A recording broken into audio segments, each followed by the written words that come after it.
Assalamu alaikum wa rahmatullahi wa barakatuh. You know how there's always, whenever there's a shooting or something like this, people have a debate in the media about whether or not young people, teenagers, or whatever, the people who commit these crimes, whether or not they are influenced by violent video games or rap music or something, or violence in films and so on. And liberals usually take the position, no, this is ridiculous. People aren't influenced by what they see on television or the games they play or the music they listen to or the images that they're exposed to. This has nothing to do with people's behavior. There's $100 billion industry that relies on the fact that people are influenced by the images that they see, by the programs that they watch, by the messages that they are exposed to, and by the music that they listen to. It's the PR industry, which is another word for the propaganda industry. That's what it is, and that's the industry that I'm involved in.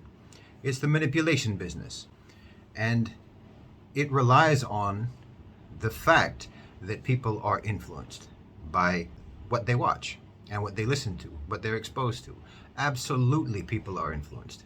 If they weren't influenced by things like this, then people like me would not get paid large sums of money to influence people through exposing them to certain types of messages.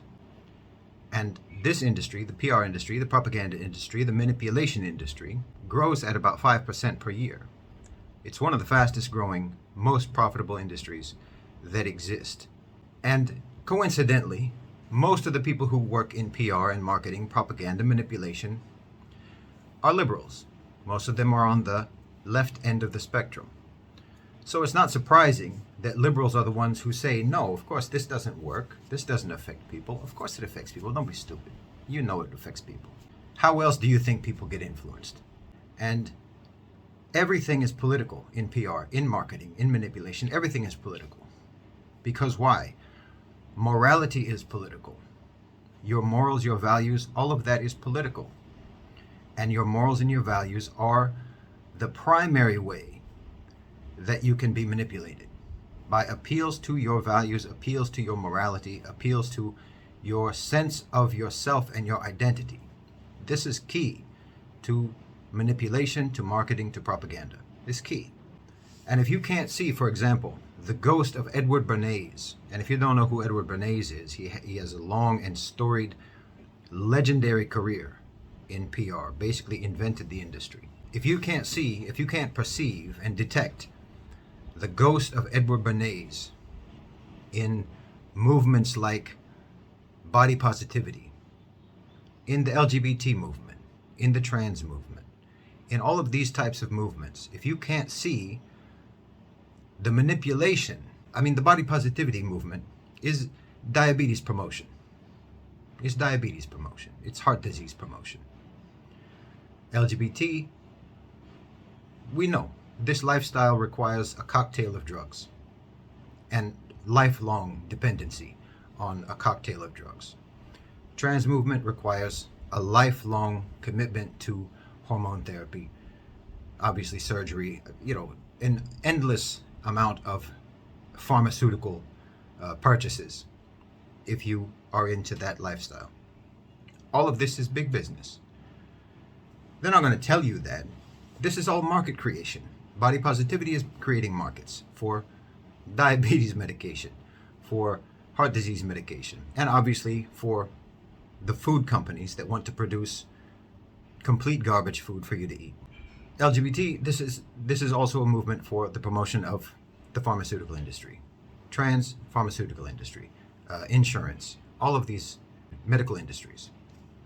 This is what it is. Edward Bernays, one of the things that he did he was famous for was getting women to smoke cigarettes because his client was a cigarette company. To get women to smoke cigarettes as quote-unquote torches of freedom to symbolize women's liberation. So he just played on, the early days of feminism to get women to buy cigarettes. Getting people to buy disease and sickness because disease and sickness creates customers. Or you can call them patients if you want to, but they're customers. I'm not going to say that it's a conspiracy, the violence that's promoted in the media, but you can't ignore the fact that one of the growing industries in the United States is the private security, private prisons, and so on. Of course, people are manipulated by the images that they see, the messages that they are exposed to, the programs that they watch, the music that they listen to, the video games that they play. Of course, they're influenced by that. Of course, they're manipulated by that. Telling you that they're not is itself manipulation and trying to influence you into thinking a certain way so that you can be more susceptible to manipulation and influence. So be on your guard. Jazakumullahu khairan wa assalamu alaikum.